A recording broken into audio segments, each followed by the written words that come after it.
연금 얼마 내면 얼마 받나요? 어디가 제일 좋은가요? 8% 연금이 가장 좋은 거 아닌가요? 2025년에도 가장 많이 받는 질문입니다. 하지만 연단리 8%라고 무조건 연금액이 최고일까요? 그렇지 않을 수도 있습니다. 금리만 믿고 가입을 했다가 정작 연금 받는 시점에 2배 가까운 차이를 경험하실 수도 있거든요. 왜 그런지, 어떻게 해야 제대로 받을 수 있는지 이 영상 하나에 모두 담았습니다. 2025년도 최저보증연금의 모든 것, 구조부터 비교까지 완벽 분석 끝까지 보시면요, 여러분 인생을 지켜줄 연금이 보이실 겁니다. 본 광고는 생명보험 광고 심의 기준을 준수하였으며 유효기간은 심의일로부터 1년입니다.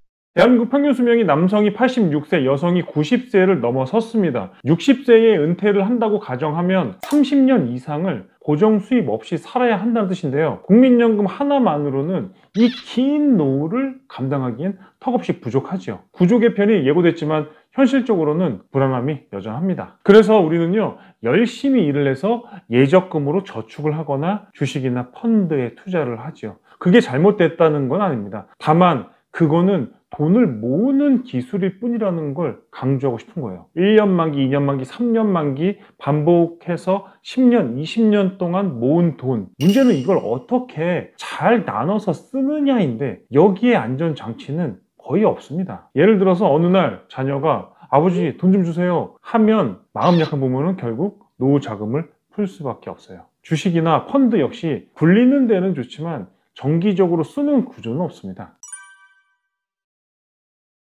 이때 필요한 게 바로 연금이에요. 연금은 이 쌓는 기술과 동시에 나눠 쓰는 기술이 내장된 시스템이거든요. 그리고 이 나눠 쓰는 기술이 왜 중요하냐면 매달 들어오는 연금은요, 생활비며 손주 용돈이며 여행비며 갖가지 등등으로 다양하게 쓰실 수가 있죠. 그리고 다음 달에 또 들어옵니다. 죽을 때까지 쭉. 이런 구조 때문에 연금이 반드시 필요한 거예요. 그 중에서도 최저보증연금은 가장 강력한 선택지가 될 수 있습니다. 왜냐면 이 모으는 구조도 확실한데 나눠주는 방식도 확실히 정해져 있기 때문이죠. 그러면 이 최저보증연금은 어떤 구조로 작동할까요? 지금부터 함께 알아보시겠습니다.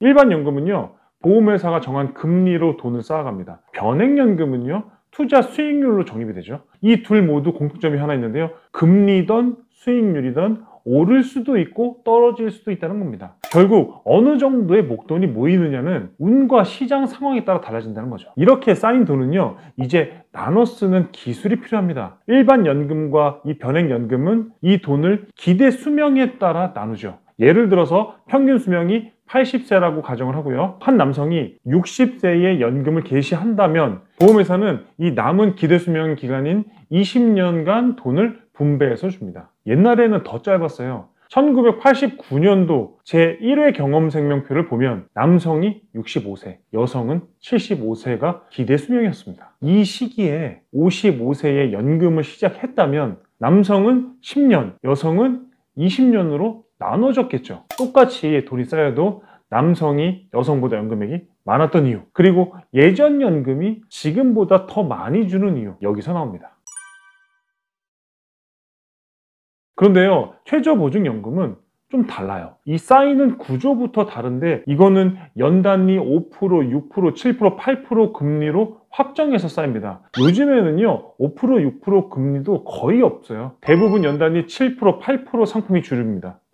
복리가 아니네? 라고 하실 수도 있는데 연단위 7%, 8%는 결코 낮은 수치가 아니에요. 그리고 이 나눠주는 방식이 이게 참 독특한데요, 일반 연금처럼 기대 수명에 따라서 계산하지 않습니다. 보험회사가 정한 지급률로 나누는데요, 이 지급률은 매년 달라지는 게 아니라 5년 단위로 계단처럼 올라가는 게 특징입니다. 그래서 61세와 64세가 지급률이 같고요, 66세와 69세가 지급률이 같은 계단식 구조가 되는 거죠. 여기서 더해지는 게 가산율, 즉 보너스죠. 오래 유지한 고객에게는 장기 유지 가산율을 드리고 일부 상품에는요, 투자 실적 가산율까지 더해져서 연금액이 확정됩니다. 여기까지 이해되셨죠? 금리만 높다고 연금액이 많은 게 아니라는 겁니다. 지급률이 낮거나 보너스가 없으면 기대 이하일 수 있습니다. 결국에 쌓이는 기술, 그리고 나눠주는 방식, 그리고 보너스까지 이 모든 이 퍼즐이 맞아야 진짜 좋은 최저보증연금이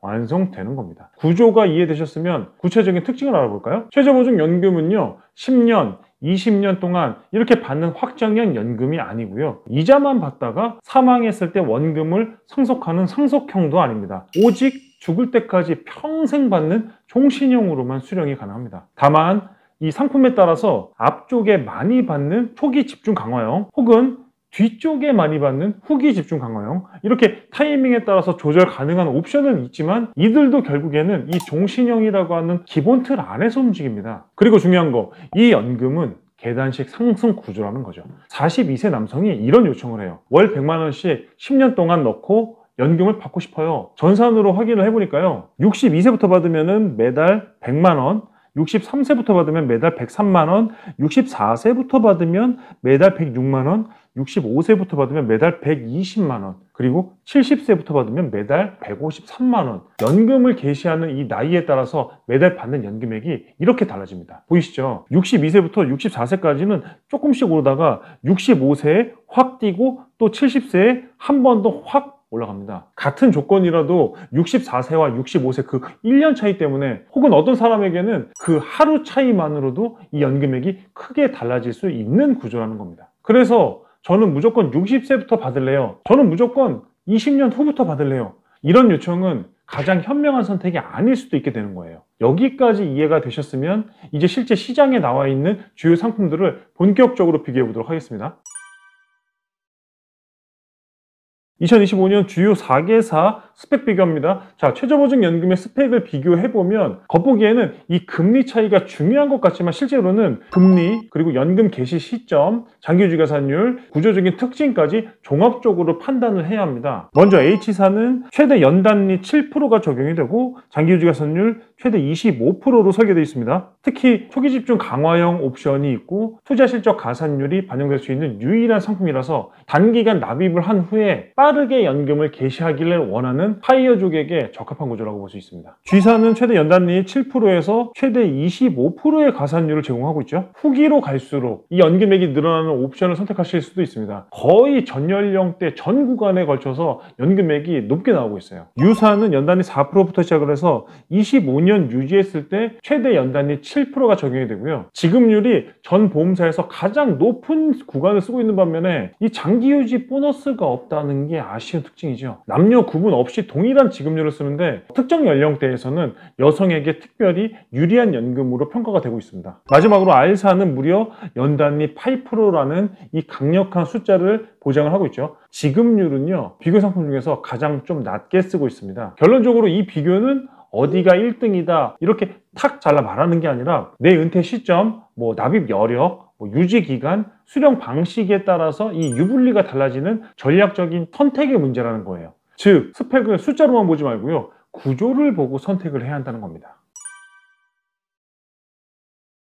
연금보험의 진짜 가치는 이 가입 조건과 지급 구조가 만나서 나오는 실제 수령액에 달려 있습니다. 단순히 금리만 보고 판단했다가는 오히려 손해를 볼 수도 있다는 거죠. 첫 번째 비교는요, 50세 남녀가 월 100만 원씩 10년간 납입을 하고 70세 때부터 연금을 개시하는 조건입니다. 이 조건은 최저보증연금의 이 전형적인 활용 사례예요. 오래 유지한 뒤에 안정적으로 연금을 받는 대표적인 구조입니다. 이 경우에 R사가 남성이 연에 1,428만 원, 여성이 연에 1,372만 원, 남녀 모두 가장 높은 연금액을 드리고 있습니다. 연단리 이 8%라는 강력한 금리 때문에 연금 기준금액 자체가 커졌고요. 장기유지 보너스도 만났기 때문에 1등입니다. 두 번째 비교는요, 47세가 65세부터 연금을 개시하는 일반적인 조건이에요. 이번에는 G사가 남녀 모두 가장 높은 연금액을 보이고 있네요. 8%, R사보다도 7%인 G사가 왜 더 높지? 바로 이게 핵심이죠. 연금 지급률 구조가 다르기 때문이에요. 단순하게 금리만 높은 게 중요한 게 아니라 쌓이고 또 나누는 방식이 훨씬 더 중요하다라는 얘기입니다. 세 번째는요, 동일 조건에서 연금 개시를 67세로 늦췄을 때의 변화입니다. 남성은 여전히 G사가 매년 1332만 원으로 1위인데 여성은 알사가 1273만 원으로 역전을 하네요. 이 역시도 장기 유지 가산율, 성별 지급률 차이, 계약 구조가 작용한 결과입니다. 즉 같은 상품이라도 성별과 연금 개시 시점에 따라 결과가 달라지는 구조라는 거죠. 마지막 비교는 여기서 H사의 투자 시적 가산율이 적용됐을 때의 경우입니다. 놀랍게도 H사는 연금액이 남성은 연에 1516만 원, 여성은 1442만 원으로 껑충 뛰며 1위로 올라섭니다. 단순 보증 금리만 보면 이 7%로 가장 낮은데 투자 수익이 높아지면 15%의 가산이 추가되는 독특한 구조가 숨어 있는 거죠. 물론 이거는요, 조건부 기능이기 때문에 확정적이지는 않아요. 하지만 이 투자 성과를 기대하는 분이라면 충분히 고려할 만한 요소입니다. 정리하자면 연금보험은요, 금리만으로 판단하면 안 됩니다. 실제 수령액은 지급률 구조, 유지 기간, 성별, 개시 시점, 가산율 여부까지 영향을 받습니다. 그래서 가장 중요한 거는 지금 내 상황에 가장 효율적인 구조를 선택하는 거라는 거죠. 1등 상품이요? 매달 바뀔 수는 있어요. 하지만 내 인생에 맞는 연금 전략은 따로 있다는 겁니다. 최저보증연금 분명히 좋은 상품이에요. 고정된 이 단위금리로 안정적인 연금액을 지급을 하고 있고요. 펀드 수익률과 관계없이 일정한 연금액을 받을 수 있다는 건 엄청난 장점이죠. 하지만 좋기만 한 보험은 없습니다. 이 상품은요, 특히 중도 해지했을 때 아주 큰 페널티가 있다는 점 꼭 유의하셔야 됩니다. 처음 설계 구조만 보면 납입 원금에서 이 사업비를 떼지 않고 단위로 이자를 계산하니까 꽤 매력적으로 보이거든요. 하지만 중간에 해지하거나 연금 개시 전에 이 계약을 종료하게 되면 얘기가 완전히 달라집니다. 이때는 보증비용에 펀드 수수료에 사업비가 한꺼번에 빠지기 때문에 해지 환급금이 원금보다 훨씬 적어질 수 있어요. 즉 해지 안 하면 좋고 해지하면 크게 손해보는 구조가 되는 거죠. 그래서 이 상품은 오래 유지 가능한 여윳돈으로만 가입하셔야 합니다. 중도에 목돈이 필요해질 가능성이 있다면요, 그땐 그냥 안 하는 게 낫습니다. 다 까먹어요. 또 하나, 연금 받다가 사망하는 경우도 따져보셔야 합니다. 일반적으로는 이 납입했던 원금에 쌓인 이자, 여기서 이미 받은 연금액을 빼고 유족에게 남겨줍니다. 그런데 일부 상품은요, 이 방식이 아니라 유지기간에 따라서 최소 100%부터 최대 180%까지 사망 적립금을 따로 쌓아주는 구조를 택하고 있는 회사도 있어요. 이게 무슨 말이냐면요, 연금액이 아무리 높더라도 사망 시 유족에게 돌아가는 금액이 적으면 오히려 소비자들이 선택하지 않는 경우가 있다는 겁니다. 언제 연금을 시작하고 어떤 방식으로 받을지는 연금 수령액에 직접적인 영향을 주는 핵심 전략입니다. 최저보증연금은요, 5년 단위로 이 지급률이 계단식으로 상승하는 구조이기 때문에 단 1년 차이로도요, 이 연금액이 크게 달라질 수 있습니다. 자, 예를 들어서 64세 개시와 이 65세 개시 그 1년 차이 때문에 매월 연금액이 10만 원, 20만 원 이상 차이가 날 수도 있습니다. 게다가 연금 개시 시점은요, 가입 후에도 자유롭게 조정이 가능하기 때문에 충분히 전략적으로 설계를 할 수 있습니다. 가능하다면 이 연금 개시 연령을 뒤로 늦추는 게 연금액을 극대화하는 데 유리하거든요. 내 상황과 이 재무 목표에 맞춰서 맞춤형